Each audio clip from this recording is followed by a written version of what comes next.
और अपने पति को चावल की पोटली दे दी। सुदामा जी चलने को तैयार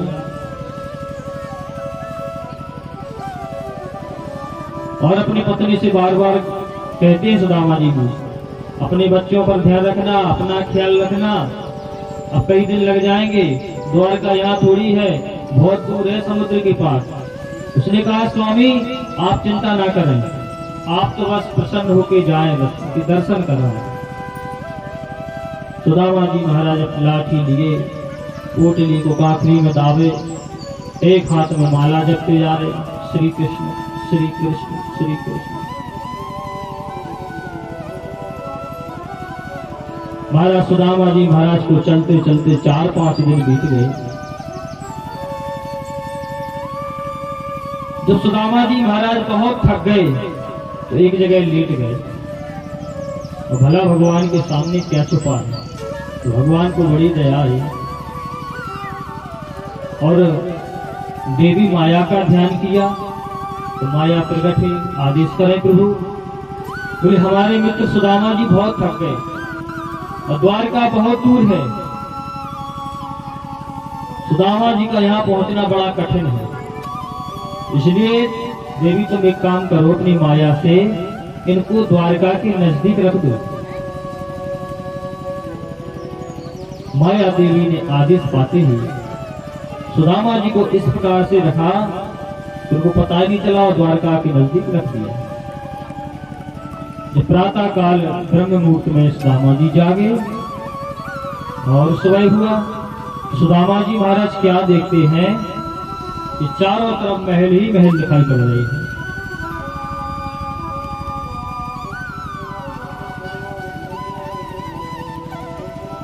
अब सुदामा जी महाराज की समझ में नहीं आया कि हम आखिर आ कहां गए हैं।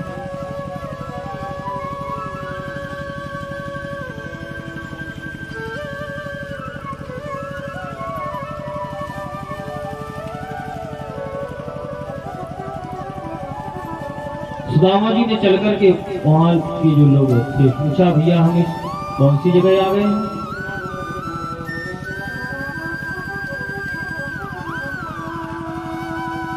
तो गुजरात शहर में पड़ता है ना द्वारका, तो उन्होंने बोल दिया महाराज द्वारका 6।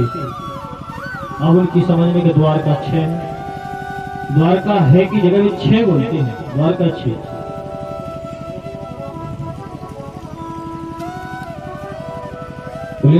द्वारका 6 मतलब द्वारका 6 है? बोले नहीं महाराज एक ही है, द्वारका ही आ गया। सुदामा जी महाराज बड़े आश्चर्य के बहुत जल्दी आ गया। अब वहां पूछने लगे भैया यहाँ द्वारका में हमारा कृष्ण कहाँ रहता है? तो महाराज कोई पता नहीं बता, कोई कछु बताए कोई कछु बताए। अब वहां घूमते रहे। अंत में सुदामा जी ने कहा भैया जो यहाँ का राजा है ना कृष्ण, वो कहाँ रहता है? व्यक्ति बोला महाराज आप सीधा कृष्ण बोल रहे हो, अरे आपको सम्मान से नाम लेना चाहिए। महाराज अधिराज श्री द्वारकाधीश भगवान श्री कृष्ण ऐसे बोले, आप हमारे वो राजा हैं, आप सीधा कृष्ण बोल देते हो।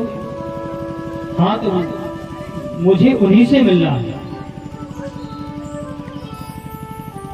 ठीक है चले जाओ, बिल्कुल पहरेदार दिखाई पड़ रहे हैं, तो ये बोले उनके महलों की रास्ता, चले जाओ। सुदामा जी महाराज लठिया टेकते टेकते और वही महलों के नजदीक पहुंच गए। तो जहां सिपाही तैनात थे ना लगे हुए थे, उन्होंने प्रश्न किया ब्राह्मण देवता आप कौन हो, कहां से आए हो? और सुदामा जी की स्थिति ऐसी कि फटे कपड़े पहने। तो बोला भैया एक बात बताएं, मैं भगवान तुम्हारे भगवान श्री कृष्ण है ना? हाँ हम उनके मित्र हैं। तो महाराज जी द्वारपाल आदि थे, बड़े आश्चर्य, बोले आप हमारे स्वामी के मित्र कैसे फटे हाल में? बोले हाँ मैं सच्ची बोल रहा हूँ, द्वारकाधीश कृष्ण हमारे मित्र हैं। उसमें से पहरेदार बोला, भैया अपने श्री कृष्ण की लीला कोई नहीं जानता है, उनके सब हैं मित्र, फटे हाल वाले हैं, अच्छे हाल वाले हैं, चक्रवर्ती हैं, सब हैं। कहा ब्राह्मण देवता आप यहाँ ठहरिए, हम अपने स्वामी से आज्ञा लेने के लिए हम जा रहे हैं, और जैसा हमको वहां से आदेश होगा वैसा हम आपको सूचित कर देंगे। और महाराज पहरेदार अंदर चला गया, और जैसे ही अंदर पहुंचा तो क्या देखता है कि रानियां मिलकर के भगवान का श्रृंगार कर रही हैं। कोई कंघी से भगवान के बाल उछ रही है, कोई तिलक लगा रही है, कोई चरणों की पादुका पोंछ रही है, भगवान का श्रृंगार हो रहा है। तो सेवक ने हाथ जोड़ करके द्वारकाधीश से कहा कि प्रभु आपकी आज्ञा हो तो मैं एक संदेश सुनाना चाहता हूं।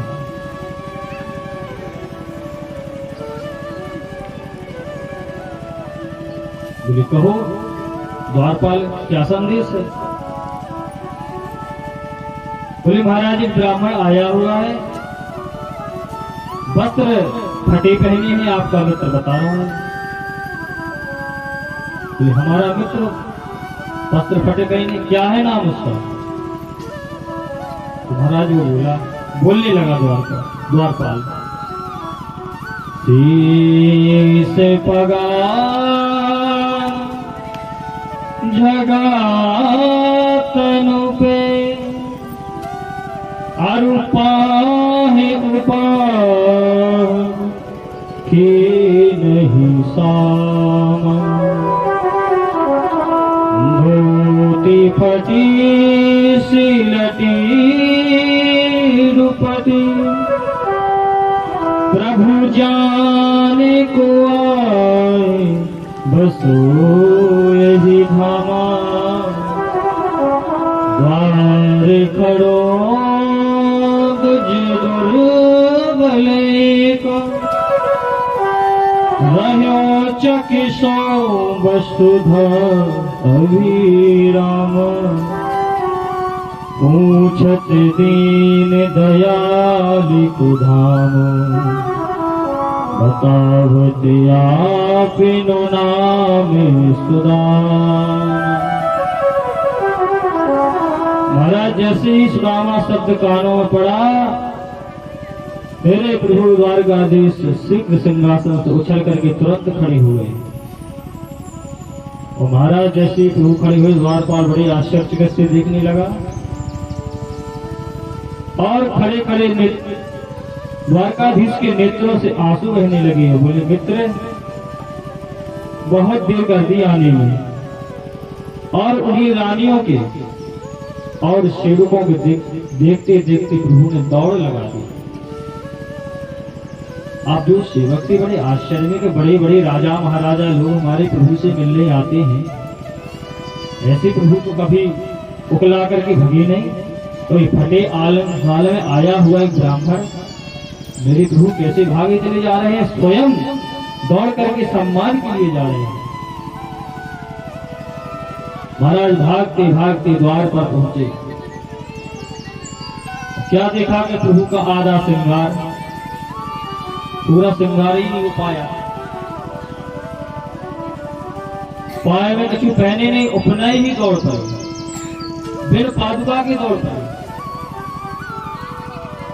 और महाराज उन सभी पहरेदारों और प्रजा के सामने सुदामा जी को हृदय से लगाया,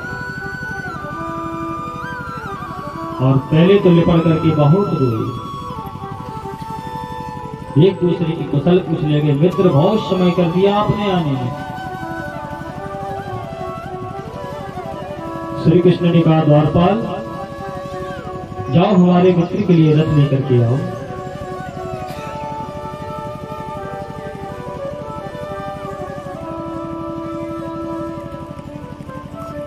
तुरंत रथ आया, सुदामा जी को उठाला, सरकार स्वयं बैठे और अंदर महलों में ले गए। स्वयं प्रभु ने अपने सिंहासन पर सुदामा जी को बिठाया और रुक्मणी जी से कहा, देवी जाओ जल लेकर के आओ उसी देवता से, ब्राह्मण देवता के चरण धोना है। रुक्मणी जी सोचने लगे कि प्रभु ने आज तक नहीं कहा हमसे, सेवकों से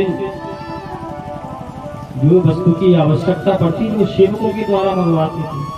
ये निश्चय ही कोई विशेष अतिथि है कि हमको स्वयं सेवा करनी है। जब तक माता रुक्मणी अंदर जल भरने जाती हैं तो रामा जी के पैर द्वारकाधीश ने हाथ में दिए तो महाराज अन्य गिनत कांटे चुभे पड़े, टूट गए। तो महाराज जब उन कांटों को देखा तो प्रभु ने निकाला और दांतों से निकालने लगे और इतने रोए द्वारकाधीश, इतने रोए, देखे सुदामा की दीन दशा पर करुणा करके करुणा निधि रोए, पानी पराती को हाथ छुओ नहीं, नैनन के जल सो पग धो। महाराज जब तक रुक्मणी माता जल लाती है, अब तक तो भगवान ने अपने आंसुओं से पैर धो दिए। महाराज दोनों मित्र लिपट पड़कर बहुत रोए। थोड़ी देर बाद शांत हुए। कहा, मित्र बड़े निष्ठुर हो तुम, बताओ इतने वर्षों तक तो हमको तरसाती रही, इतने दिनों बाद आप हमसे मिलने आए हो।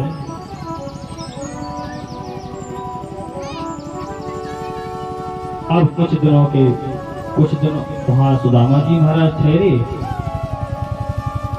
अब पुरानी बातें याद करने लगे। तो सुदामा जी ने पूछा, लाला ये तो बताओ, अभी तक तो अपन दोनों रोते रहे, अब थोड़ा उपहास भी होना चाहिए। तुम जी बताओ तुम्हारा विवाह हुआ कि नहीं? सुदामा जी पूछ रहे, तुम्हारा विवाह हुआ कि नहीं? तो मुस्कुराने लगे, बोले हम बब्बा बन गए, तुम विवाह की बात कर रहे, नाती पोता हो गए। तो बोले तुम्हारी धर्मपत्नी कौन है? बोले आपकी आज्ञा हो तो सब आती हैं आपको प्रणाम करने, आप आशीर्वाद देना। हाँ हाँ बोले ठीक है।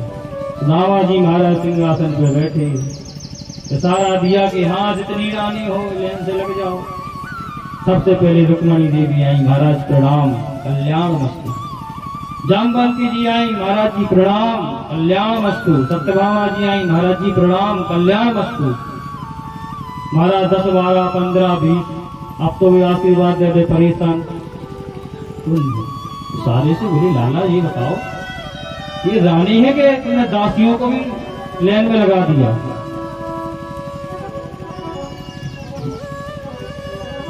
बोले भैया कहावत आए, रानी है सब।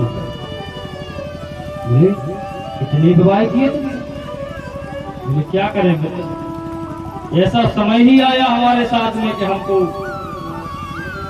जल्दबाजी में तत्काल विवाह करना पड़ा। बोले आखिर कितनी रानियां हैं? बोले 16,108। अरे राम राम राम, इतने विवाह किए तुमने? श्री कृष्ण ने कहा, तुम्हारा हुआ कि नहीं? हाँ बोले भैया हमारा हो गया, हमारी पत्नी का नाम सुशीला है, आपकी आशीर्वाद से बच्चे भी। एक दूसरे से कुछ दिन के बाद कुछ दिनों तक वहां बने रहे, आपस में हास्य मजाक करते हैं। और कुछ दिनों के उपरांत में सुदामा जी ने कहा कि कृष्ण अब काफी समय हो गया है, हमको घर लौटना चाहिए, हमारी पत्नी और हमारे बच्चे याद कर रहे होंगे। श्री कृष्ण ने कहा, ठीक है सुदामा जी, हम चाहते हैं कि थोड़ी और रुक जाओ, आप कहने पर कुछ दिन और रुक गए। तो सुदामा जी ने कहा, मित्र ये बताओ आखिर अपने प्रेम बंधन में कब तक बांधे रहोगे? एक ना एक दिन तो हमको घर जाना पड़ेगा।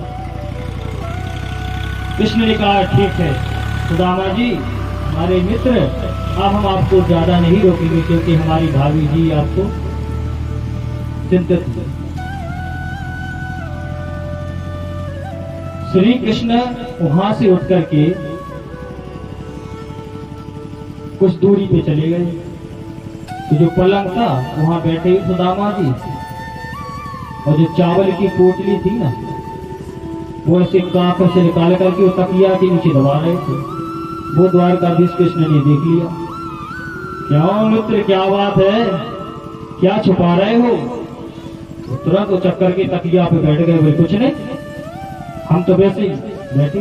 अरे नहीं, बोले कुछ तो है। नहीं नहीं कृष्ण कुछ नहीं है। बोले बताओ, हम तो मानेंगे नहीं। देख कृष्ण तेरी बचपन की याद अभी गई नहीं, वही आदतें हैं जो गुरुकुल में। तो कहा अच्छा सुदामा तुम्हारी भी तो वही आदतें हैं जो हमारे चना चुरा कर खा गए थे। हो सकता है कुछ भाभी जी ने हमारे लिए भेजा हो, वो तुम चुरा रहे हो। नहीं नहीं कुछ नहीं भेजा। अब सोच रहे हैं कि ये टूटे चावल है, इन महाराज के सामने कैसे रखें। महाराज आपस में घुट गए, जैसे मित्र मिलते ना। सुदामा जी के पैर पकड़ के खचोड़ दिया, और जो तकिया के नीचे रखा था तो चावलों की पोटली। जैसे इस पोटली को खोला, द्वारकाधीश के नेत्रों में आंसू आ गए। कहा मित्र अरे बड़े कपटी हो गए, ऐसे प्रेम भरे भोग को पाने के लिए मैं परसों से लालायित रहता हूं। मैं द्वारका में रह करके 56 भोगों को नहीं देखता, मैं तो प्रेम भरे भोग को पाता हूं। और इन चावलों में भाभी जी का कितना प्रेम भरा है, कैसे छोड़ दूं?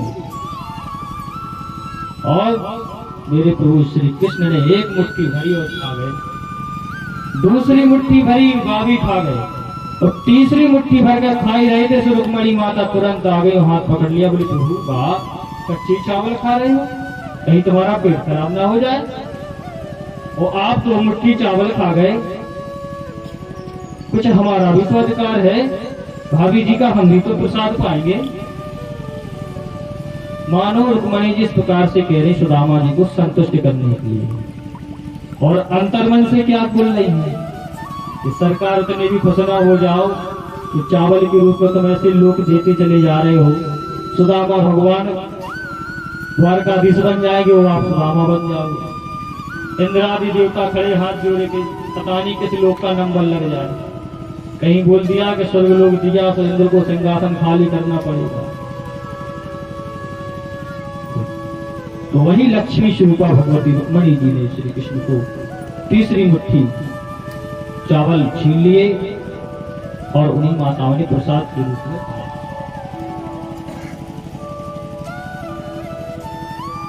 सुदामा जी को लोग प्रदान कर दिए। आजकल लोग बोलते हैं कि भगवान का दे रहे, सब हम करो। प्यारे भी कर्म तो करो, वो कर्म करके बताओ ना कि भगवान देने पर मजबूर हो जाए।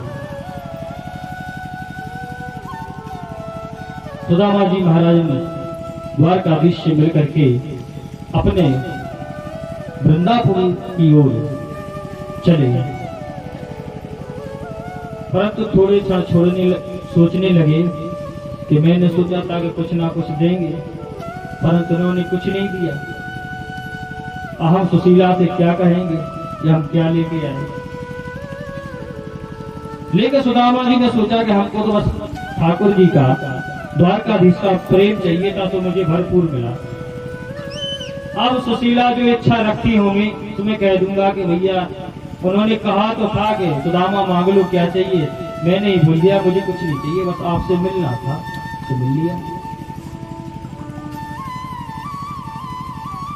बड़े भाव से सुदामा जी को विदा किया। सुदामा जी चलने लगे।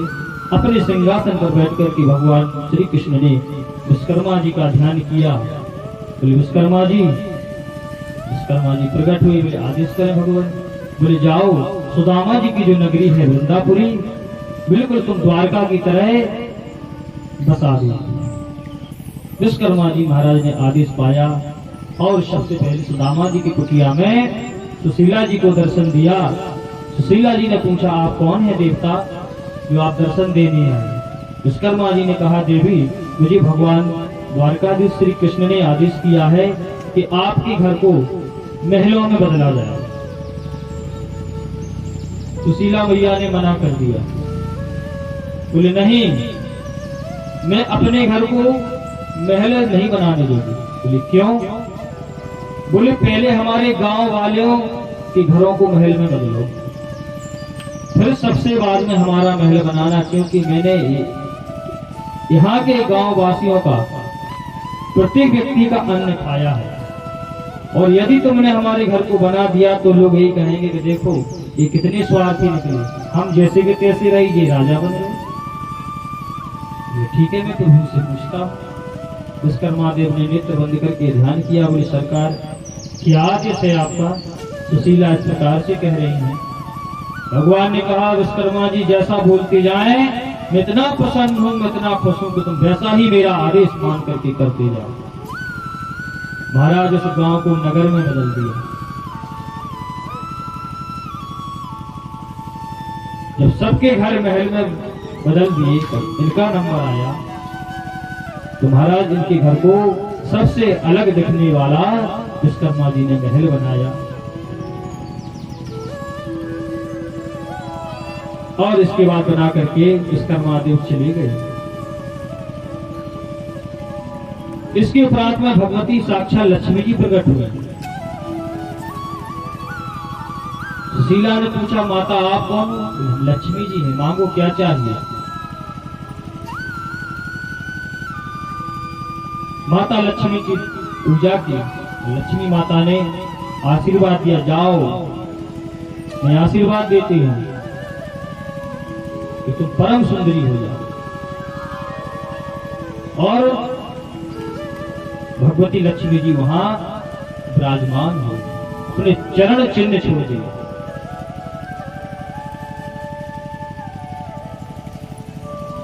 अब महाराज चलते चलते सुदामा जी अपनी नगरी में आए तो क्या देखा कि जो पुराने छप्परों के मकान बने हुए थे सब महल दिखाई पड़े। अब सुदामा जी महाराज परेशान के कहीं गुना घूम घाम के द्वारका तो नहीं पहुंच गए। अब महाराज उस वृंदापुरी में चारों तरफ सुदामा जी भटके और खड़े खड़े सोच रहे, हे भगवान हमारे ग्रामवासी कहाँ गए होंगे, हमारी धर्मपत्नी कहाँ गई होंगे, हमारे बच्चे कहाँ गए होंगे।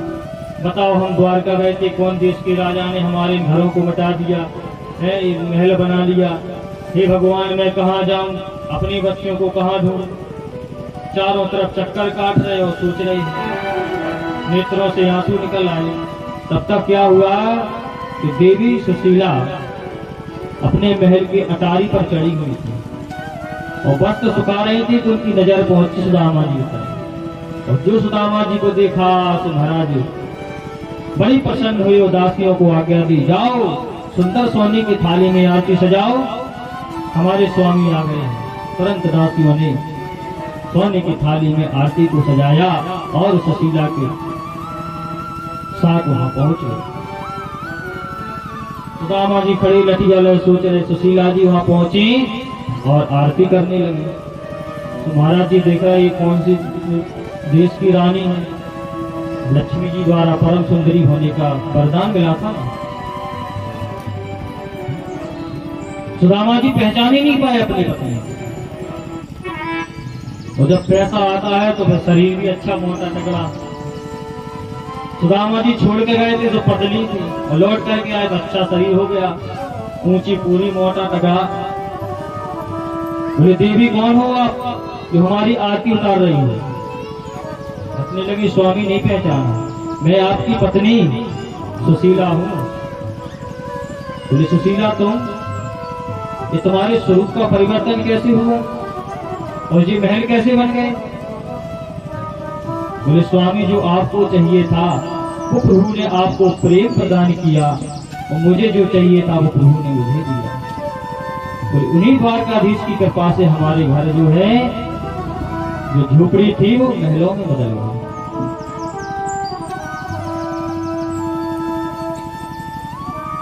सुदामा जी ने कहा, ठीक है देवी, तो तुम रहो, हम जा रहे हैं जंगल में तपस्या करेंगे। सुशीला ने कहा, देखो स्वामी, जब आपको तपस्या करना है तो हम भी चलते हैं, तुम्हारे बिना इस सुखमय जीवन कैसे हम भोग सकते हैं? जब जिस महल में आप ही नहीं, उस महल में मुझे सुख नहीं मिलेगा। सुदामा जी मानने को तैयार नहीं, तो भगवान श्री कृष्ण स्वयं पधारी, दर्शन दिए।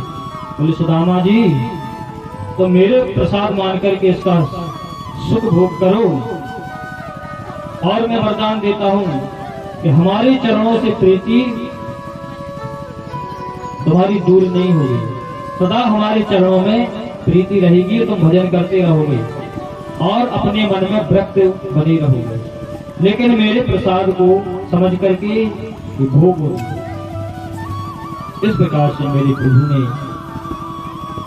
सुदामा जी का कल्याण किया। बोलो द्वारकाधीश भगवान की जय हो, बोलो सुदामा जी महाराज की जय हो। एक भजन, इसके बाद आगे की कथा।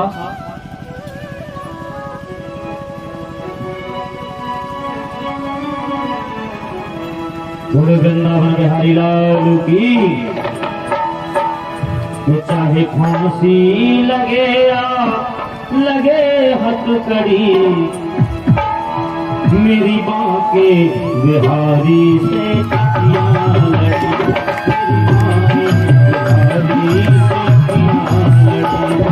मेरी बांके बिहारी से अखियां लगी।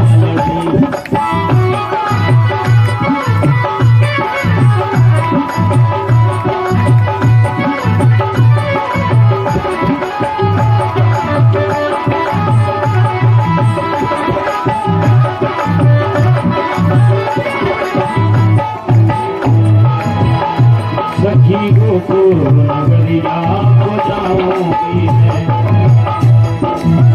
ये सखी गोकुल नगरिया को जाऊंगी मैं,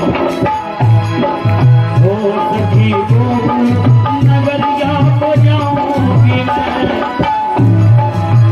ओ प्रेम घर घर पर बनाऊंगी मैं, ओ प्रेम घर घर पर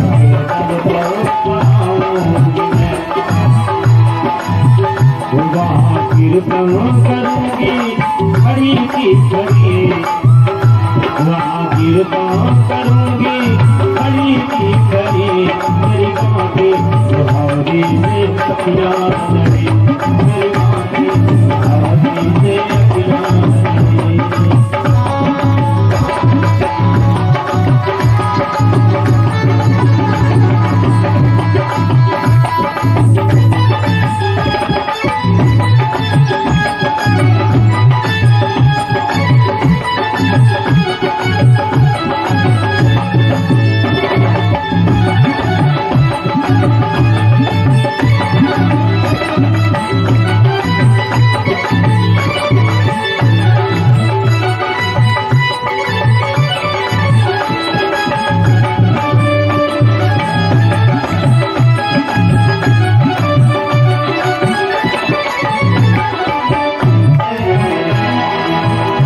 तेरी बाकी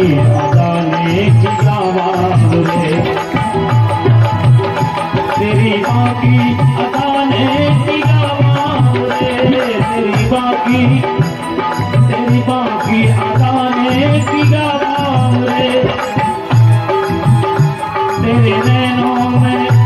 तेरे नैनों में घर है मेरा बाप रे,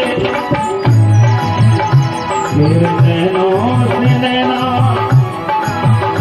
तेरे नैनों से नैना मिले हर घड़ी, तेरे नैनों से नैना मिले हर घड़ी, मेरी बातें बिहारी से अखियां लगी, मेरी बातें बिहारी से अखियां लगी, मेरी बातें बिहारी से अखियां लगी।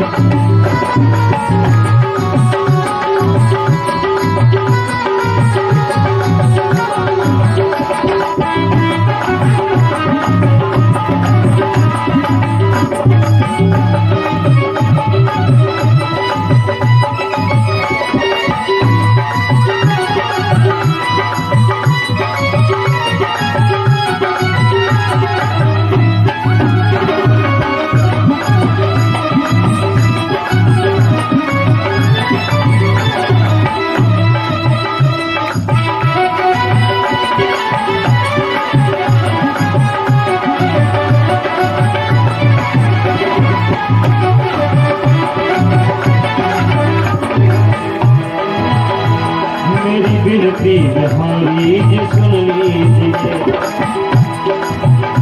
मेरी विनती, मेरी विनती, ओ मेरी विनती बिहारी जी सुन लीजिए, ओ अपने चरणों की दासी बना लीजिए, अपने चरणों की दासी बना लीजिए। छोड़ के दार बंधन, छोड़ के दार बंधन शरण में पड़ी, छोड़ के दार बंधन शरण में पड़ी।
मेरी माँ के बिहारी से अखियाँ लड़ी, मेरी माँ के बिहारी से अखियाँ लड़ी, मेरी माँ के बिहारी से अखियाँ लड़ी, मेरी माँ के बिहारी से अखियाँ लड़ी। भोले भागवत भगवान की जय हो। श्री सुखदेव जी महाराज ने राजा परीक्षित को दिव्य उपदेश 7 दिनों तक समझाया।